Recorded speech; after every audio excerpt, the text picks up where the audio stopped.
This was an explosive interview. The Vanity Fair articles have rocked the Trump administration, with the White House Chief of Staff Susie Wiles at the center of that controversy. And in one of the most explosive quotes from the interview, Wiles reportedly described President Trump as having an alcoholic's personality, an eye for vengeance against perceived enemies. The White House Chief of Staff also revealed internal tensions within the Trump administration over issues ranging from immigration enforcement to government downsizing. Excerpts from that interview published by Vanity Fair on Tuesday, they paint a rather unflattering picture of the role played by some of President Trump's close aides. And this includes Attorney General Pam Bondi and Tesla boss Elon Musk. Well, in a series of controversial remarks, Wiles said that Vice President J.D. Vance has been a conspiracy theorist for a decade. She also took aim at the way Elon Musk dismantled the U.S. Agency for International Development and also criticized Attorney General Pam Bondi's handling of the Jeffrey Epstein case. Distancing herself from her portrayal, Susie Wiles said, this is what she posted on X,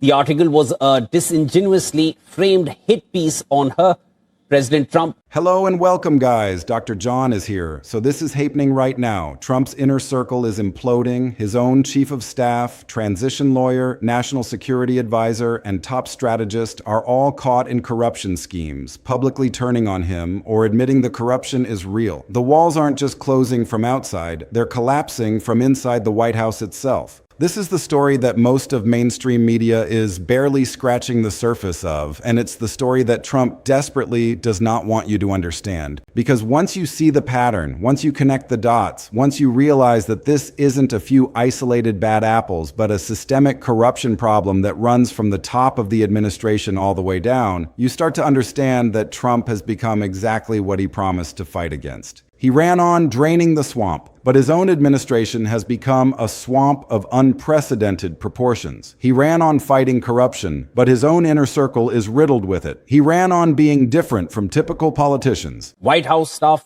and the cabinet, adding that it was missing context. Meanwhile, President Trump strongly defended Susie Wiles in an interview to the New York Post, expressing confidence in her. Trump also suggested he saw some truth in her comments about himself. The US president said that even though he does not drink, he does have a possessive and addictive type personality. The White House press secretary also defended Susie Wiles, saying the most egregious part of the article was the clear bias of omission. As for the Vanity Fair article, Michael, I'll take your question directly.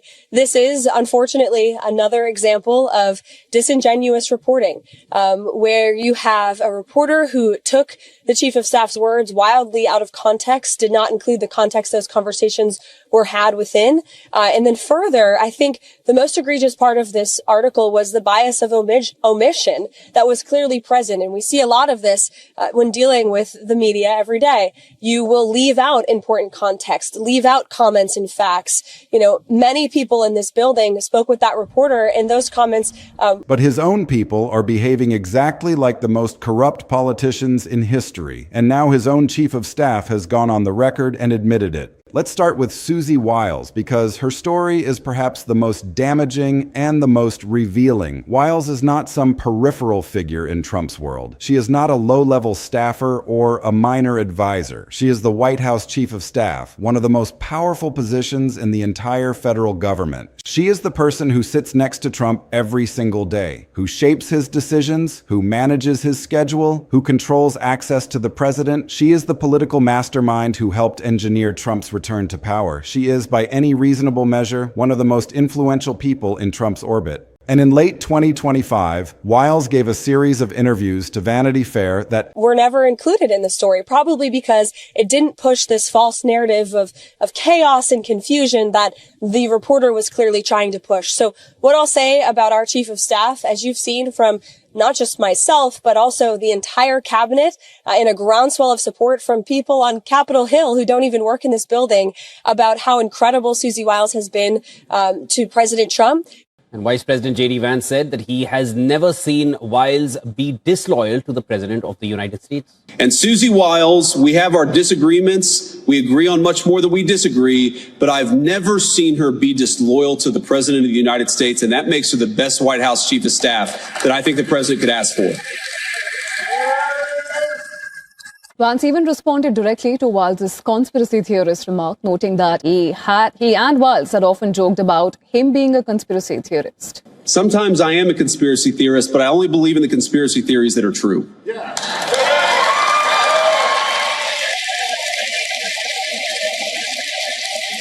And by the way, Susie and I have joked in private and in public about that for a long time. For example, Absolutely stunned everyone who read them. She made admissions that would have been unthinkable from any other White House chief of staff in modern American history. Wiles did not just criticize Trump's policies or express disagreement with his approach. She went much further. She described Trump as having what she called an alcoholic personality. That is not a casual observation. That is a devastating psychological characterization from someone who knows him better than almost anyone. She openly acknowledged that Trump uses prosecutions for what she called score settling. She did not deny it or minimize it. She admitted it. She confirmed that when Trump goes after his critics with the machinery of government, it is driven by revenge, not by justice. She called Vice President J.D. Vance a conspiracy theorist, dismissing his entire political worldview as fundamentally unserious. I believed in the crazy conspiracy theory back in 2020 that it was stupid to mask 3-year-olds at the height of the COVID pandemic, that we should actually let them develop some language skills. These statements that have come out from the Vanity Fair regarding the interview with Susie Wiles, while she says that the statements were taken out of context or the context was disregarded, it does raise the question in which context any of these questions or these personal remarks which were passed about much of Trump 2.0 were going to make sense in any other way that they were seen or... Right, and we know that the White House Chief of Staff also revealed some internal tensions within the Trump administration over issues which range from immigration enforcement to government downsizing, and even the Jeffrey Epstein files were also in focus. Now, excerpts from the interview published by Vanity Fair on Tuesday paint a rather unflattering picture of the role that was played by some of President Trump's close aides.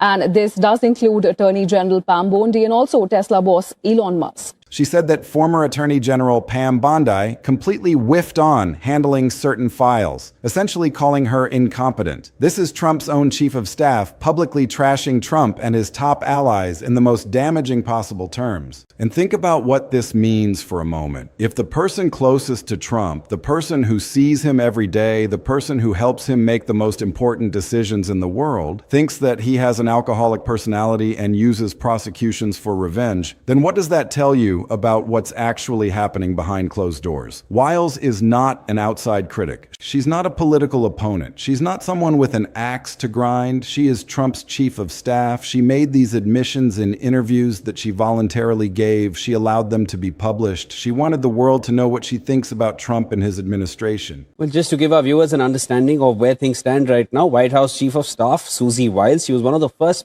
names to be given by Trump for Trump 2.0 when he came to power.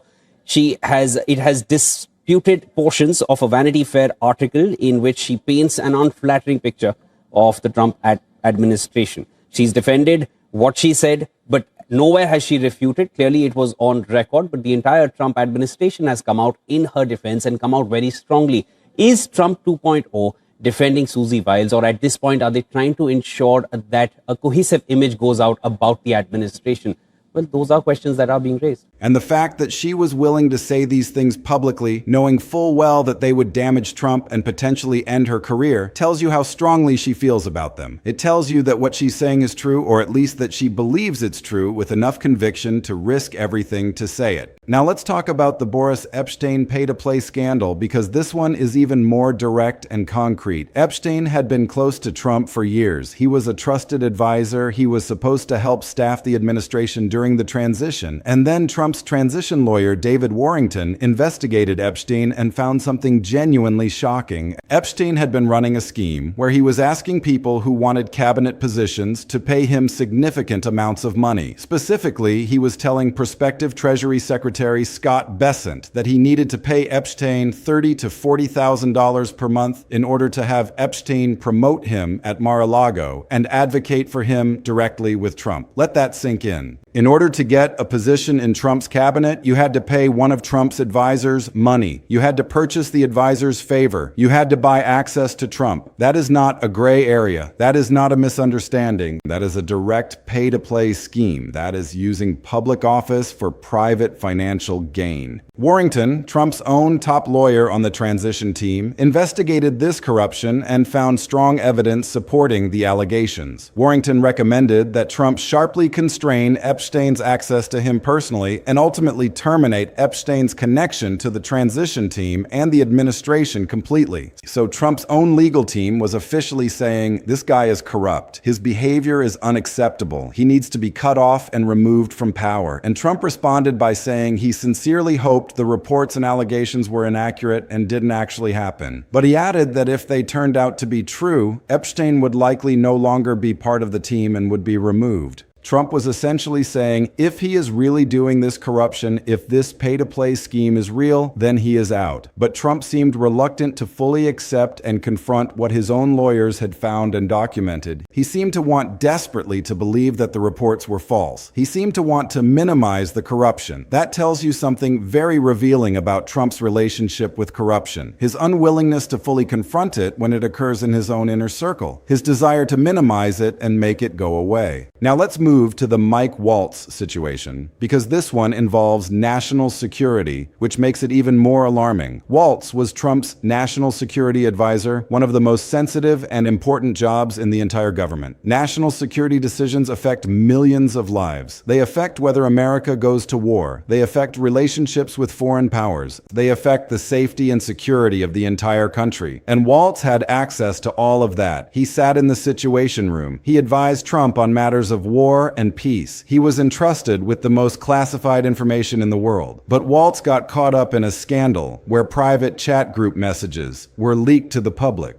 These messages showed Waltz and other officials discussing using prosecutions and sanctions to punish Trump's perceived enemies. They were literally talking about weaponizing the national security apparatus for personal revenge. They were talking about punishing critics. They were talking about targeting specific people that Trump did not like. They were discussing how to use the power of the federal government to go after Trump's adversaries. When this got leaked and went public and embarrassed the White House, Trump fired Waltz immediately. He did not stand by him. He did not defend him. He just got rid of him. But the important thing here is not just that Waltz got fired. The important thing is what the leaked messages revealed. They revealed that Trump's own national security apparatus was being used to think about how to punish and target enemies. That is an abuse of power. That is using national security for personal revenge. That is weaponizing government against critics. And this was not some outside conspiracy. This was what officials were actually discussing in private. This was what was happening inside the highest levels of Trump's national security team. This was what Waltz and his colleagues thought was acceptable behavior. They thought it was appropriate to use the tools of national security to go after Trump's political enemies. That is a fundamental corruption of the national security process. And then there is Steve Bannon. Bannon was one of Trump's most influential advisors. He was in Trump's ear constantly. He shaped Trump's entire political worldview. He ran major aspects of the campaign. He was hugely powerful. He was one of the architects of Trumpism. But Bannon got caught running a fraud scheme in the We Build the Wall campaign. He was raising money from ordinary Americans who believed their money was going to build Trump's border wall. But Bannon was actually taking that money and diverting it to pay himself and his associates. He was defrauding donors. He was stealing money that was supposed to go to building a wall. And in early 2025, Bannon pleaded guilty. He admitted to it. He did not fight it. He acknowledged that he participated in fraud. He participated in deceiving donors. He participated in diverting campaign funds. That is not a misdemeanor. That is not some minor mistake. That is a serious federal crime that Bannon pleaded guilty to. He is a convicted fraudster who was one of Trump's most trusted advisors. So let's step back and look at the full picture here, because when you see all of these scandals together, when you combine them into one coherent narrative, something genuinely alarming emerges. You have your chief of staff publicly admitting to corruption and weaponized prosecutions. You have your transition lawyer uncovering a direct pay-to-play scheme involving your longtime advisor. You have your national security advisor getting fired for discussing how to use prosecutions as weapons against enemies. You have your former top advisor convicted of fraud and pleading guilty to it. And this is not some abstract list of bad people that Trump did not really know or work with. This is Trump's inner circle. This is the people Trump trusted completely and relied on for important decisions. This is the people who helped him run his business empire and his first administration. This is the people who were supposed to be the most loyal and the most competent and the most trustworthy. And all of them are either caught up in corruption or admitting to it or being convicted of it.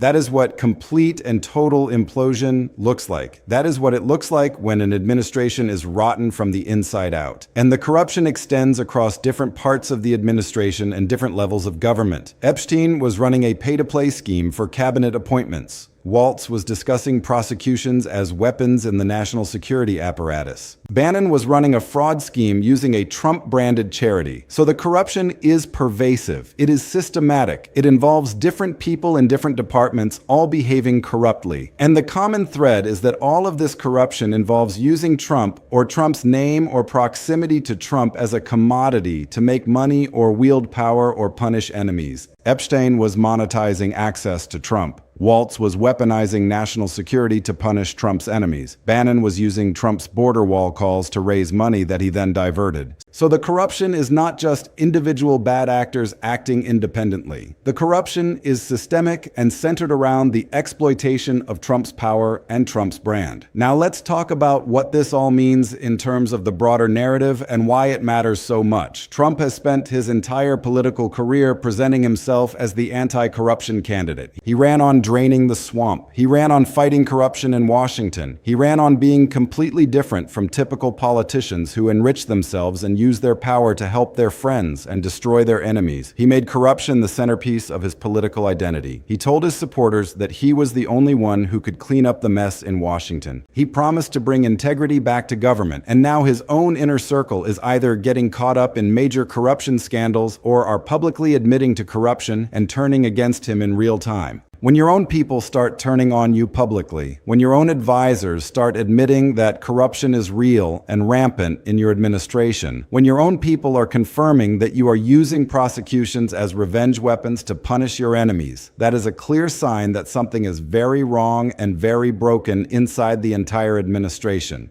And think about what Susie Wiles actually said. She didn't just criticize Trump's policies. She attacked his character. She called him an alcoholic personality. She said he uses prosecutions for score settling. She called his vice president a conspiracy theorist. She called his attorney general incompetent. She basically said that the entire administration is a mess and that Trump is at the center of it. And she said all of this in public interviews that she knew would be published and read by millions of people. She did not try to hide it. She did not try to soften it. She let it all hang out. And the fact that she was willing to do that tells you that she had reached a point where she no longer cared about protecting Trump or the administration. She had reached a point where she felt that the truth needed to be told regardless of the consequences. That is a stunning development. That is something that we have never seen before from a White House chief of staff. And it tells you exactly how bad things have gotten inside the Trump administration. Senator Chris Murphy gave a Senate floor speech in mid-2026 that he titled 500 Days of Corruption. In that comprehensive speech, Murphy laid out a long and detailed list of Trump-linked corruption scandals and abuses of power involving pay-to-play schemes, patronage appointments, prosecutions of critics, and weaponized use of government. Murphy pointed directly to internal admissions from people like Susie Wiles as definitive proof that Trump's own top advisors and closest confidants know that the corruption is real and happening. Murphy argued forcefully that Trump's administration is literally using the machinery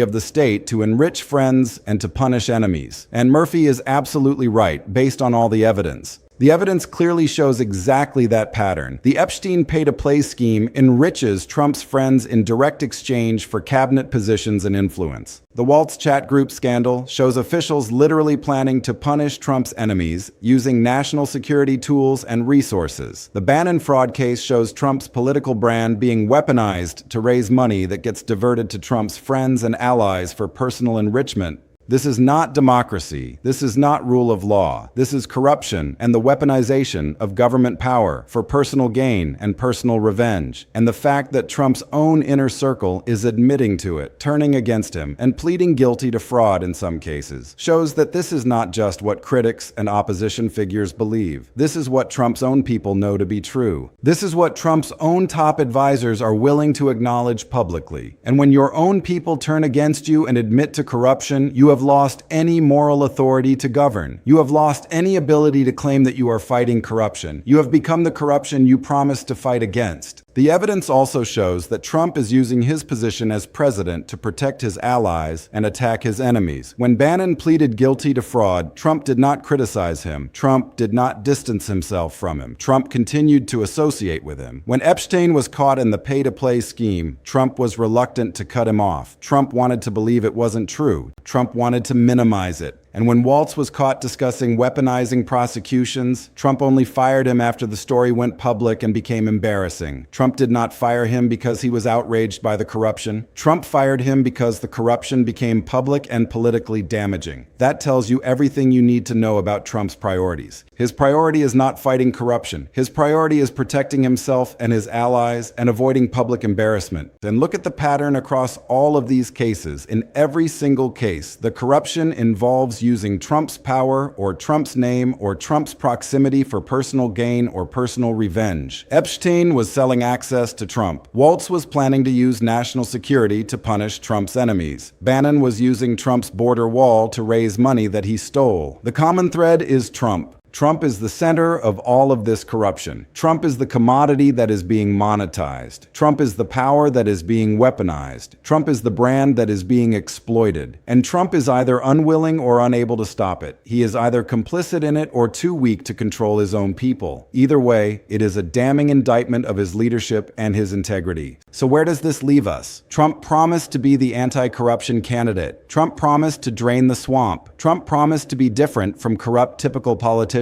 But Trump's own administration is rife with corruption. Trump's own advisors are either corrupt or admitting to corruption. Trump's own chief of staff is publicly acknowledging that Trump uses government power for personal revenge. And Trump's own lawyer had to investigate one of Trump's closest advisors for running a pay-to-play scheme. So Trump has become exactly what he promised to fight against. He has become the embodiment of the corruption and the weaponization of power that he accused others of doing. And his own inner circle is so disgusted and so disillusioned with this that they are turning against him and admitting to what is happening. The corruption spans from cabinet-level appointments to national security decision-making to charity fundraising. This is not isolated to one area. This is not just one bad actor. The corruption extends across different parts of the administration and different levels of government. And the common thread is that all of this corruption involves using Trump or Trump's name or proximity to Trump as a commodity to make money or wield power or punish enemies. The corruption is not just individual bad actors acting independently. The corruption is systemic and centered around the exploitation of Trump's power and Trump's brand. And the fact that Trump's own people are turning on him, criticizing him, admitting to corruption in his presence shows that there is a lack of loyalty and a lack of confidence in Trump's leadership. When people are willing to turn against their boss publicly, when they are willing to admit to corruption publicly, that is a sign that they do not think Trump is actually in control, or that they think the situation is so dire that they need to distance themselves from him to protect themselves.